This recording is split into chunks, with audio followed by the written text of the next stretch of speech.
Hi. So, John Slidlow, is that really you? Haven't seen you around in a while. Comment to me, man. Just want to see if anybody else is going to join. I never know if anybody is really interested in these. Writing is, well, it's still on Periscope. Writing is kind of a niche, and we don't get too many people that are interested in it. But every time I do one of these, a few more people show up. Periscope is still very new for writers, and we're still trying to figure out, you know, how to make it work.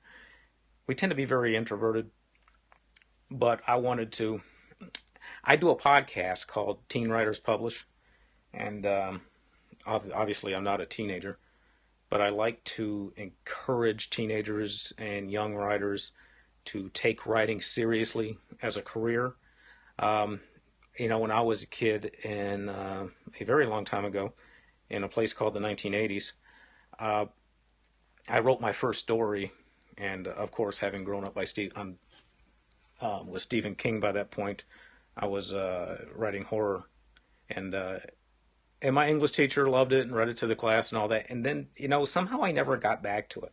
I still like the idea of being a writer, but I never pursued it as a career. And even then, and I think it's still the case. It's still not pushed. I don't want to say pushed. It's still not encouraged to pursue writing as a career. And I think that's a damn shame because I'm all in favor of math and science, and I am an engineer by trade now. But we need artists. Artists are, what's the point of being good at math and science and having a successful career if you don't have art to add color to your life, to add something, you know, something beautiful, for lack of a better word right now. Uh, you'll find that writers are often at a loss for words when we speak. I don't know why that is. Um, a little more about why I do this. Like I said, I have a podcast called Teen Writers Publish, and I don't need to do that. I don't make any money from doing that, but I want to see these kids doing what I failed to do, what a lot of us failed to do. We started writing at a young age, and then in my case, I joined the Navy, came out, met my wife to be, and I actually started at Oakland Community College here in Michigan, thinking I was going to go into journalism, and I chickened out on that. I wanted to, I went to the career counselor, and they pull out this book and say, "Here's what's making money," and they say, "Oh, you're good at math and science." Engineering. You want to be an engineer. I live near Detroit, so everybody needs to be an engineer if you can do it near Detroit, which is not so much the case anymore. But I pursued that, and I don't regret it. I don't want to sound like going for a career like that was a mistake, because I've been able to provide for my family all this time. We have a nice house. We don't want for anything, but I still have that little bit of regret that I didn't pursue the writing. Um, and I'll tell my kids now. My kids are 19 and 21, and I tell them, what? I don't care if you make a lot of money. I want you to go after your passion, and this is the same thing I tell the listeners to my podcast. If you pursue your passion, the money will follow, and I don't care what it is you do. It might take a long time, but hey, everything takes a long time. If you want to be an engineer, you've got to go through 4 years of college before anybody will hire you. If you want to be a writer, you can go to school for that, or you can just start writing like I did. And it's going to take quite a few years before you've developed your skills enough where you're confident enough to start publishing, or submit it to publishers, whichever route you go. But what I want to do is just encourage anybody who wants to be a writer to dig in deep. It's hard work. It takes daily practice, like anything else, any other skill. Um, I have a pretty good collection of writing books. This is my library. Um, this is my college course. I've got quite a few books on writing, and this is only one shelf of creative writing books. Um, and it takes that kind of discipline, I think, with any kind of art. Even if you go to college for writing or any kind of art, you still have to have the discipline to practice it yourself to increase your knowledge, because you can sit in a classroom all day long and learn the mechanics. You'll learn how to pass a test, as I say. But until you start pursuing it on your own and develop that passion, that hunger to grow, to become a better writer, uh, uh, JWS, well, I'm sure everybody can see it, is writing a task to me to set certain hours at the desk. Um, it depends on the day, honestly. Sometimes I do set hours. I come home from work. I go, do my other routine stuff, go to the gym, come home, have dinner. And about 7 o'clock every night, I try to keep that time pretty well set. At 7 o'clock, I start my writing, my whatever novel I'm drafting at the moment. And I have to do that because if I wait till I feel like it, it's probably not going to happen. And usually, you can train yourself to feel like it at the right time. But there are some days I'm tired. Something happens when you get into your 40s, and I'm 48 now, and you don't sleep at night anymore. I don't know why that is. Um, and so some days I'm tired. Like yesterday, I was exhausted when I came home. I just wanted to sleep. But you force yourself to do it. It might suck. Whatever you write might just be the worst thing you ever written. But you're exercising those muscles. You're getting it down. You're getting into that habit. And thank God for editing. That's we come back and fix whatever garbage we just wrote if we need to. But no, some nights I don't feel like writing. It is very hard work. But I don't like using work as a four-letter word. This is something else I tell the kids on my podcast. Um, Somehow in our culture we have made work to be a bad word. Oh, I have to go to work. It's Monday. I have to go to work. No, maybe we need to change the name or something. But like I said, like I started out saying, if you pursue your passion, it's not work anymore. It's not work for a guy who wants to be a professional baseball player to go to batting practice. He may not feel like it, but he's doing something he loves. He's pursuing his passion. It's the same thing with writing. It is very hard work. I've got 6 full novels that will never see the light of day because they are so badly written.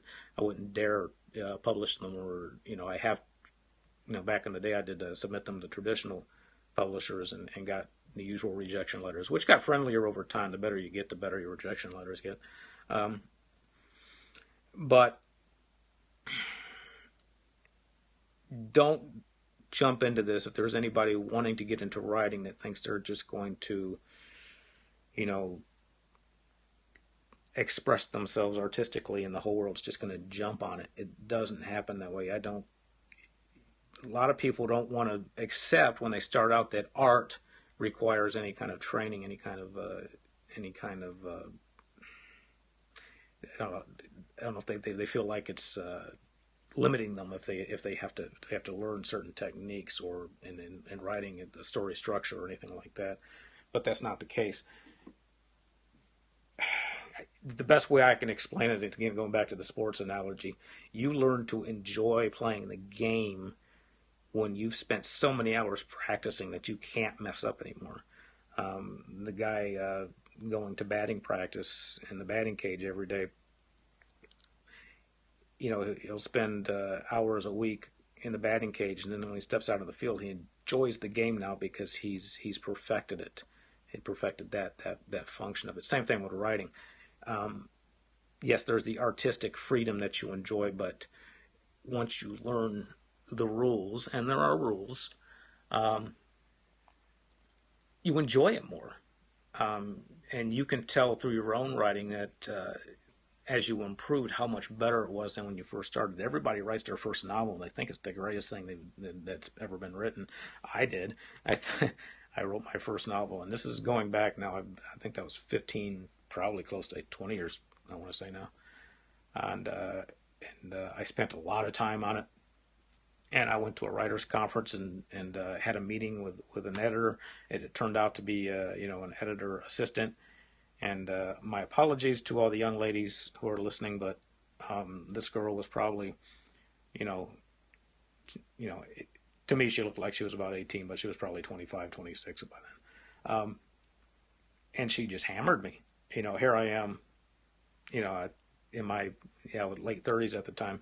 Here I am, a guy in his late 30s, and I'm submitting this story to this girl's, in her early 20s, and she just cut it to ribbons. I remember sitting across from that table thinking, "You've got to be kidding me," and I was devastated. And that's normal. I mean, we love our art, and we just think it's awesome, and it just hurts like hell when somebody just rips it to pieces. But I'm glad she did. I will, if I could remember who she was and I meet her again, I will be sure to thank her for just bringing me down to earth. Just because I think something is wonderful that I've written, it doesn't mean there's a lot of people out there who want to read it. And you grow that discipline. That's when you start hitting all these books that I've got on my shelf, and you start attending conferences, classes, and now we can do online classes. I keep seeing that James Patterson class pop up, things like that. I've heard it's very good, by the way. And you learn to learn, I guess is the best way to put it. The first thing to do is admit to yourself that you don't know everything there is to know about your craft, and then you start plugging those holes by either through self-education, like most of us do with the books, or if you want to attend a formal college class, by all means, I would love to, but you get to a point where you just don't want to go to school anymore, and then there's the money, of course. So what I would say to anyone starting out is, start writing, definitely. If you got a novel in your head or a short story, start writing it. And I promise you it will probably not be very good, but that's okay. Those failures are the stepping stones to your career. You have to screw up a lot before you start getting it right. Just like the guy swinging the baseball bat. He's going to strike out a lot before he hits his first baseball, and certainly before he's good enough to consider professional. And writing is no different. You will write a lot of garbage before it's good enough to publish. And if you're going to indie publish, which seems to be the trend these days, and I'm very happy for that, because I really enjoy that so many people have that freedom now without the gatekeepers.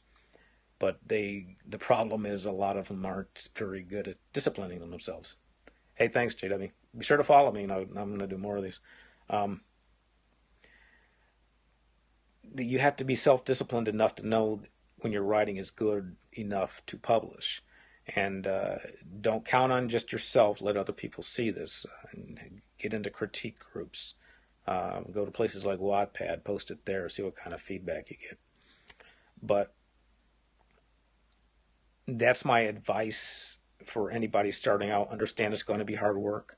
Understand what you write at first is not going to be good. Heck, my first drafts are still garbage. Thank goodness for editing. I can't remember what author said this. He said, I'm a lousy writer, but I'm a great rewriter. Like I said, understand that your first attempt is not going to be good. And just understand this is going to take years of effort and hard work. And even after you're published, even after you're selling books, you're going to keep learning, you're going to keep growing. And you owe that to yourself and to your readers. So that's all I have for today. Thanks for joining me, and I'll catch you next time. Bye now.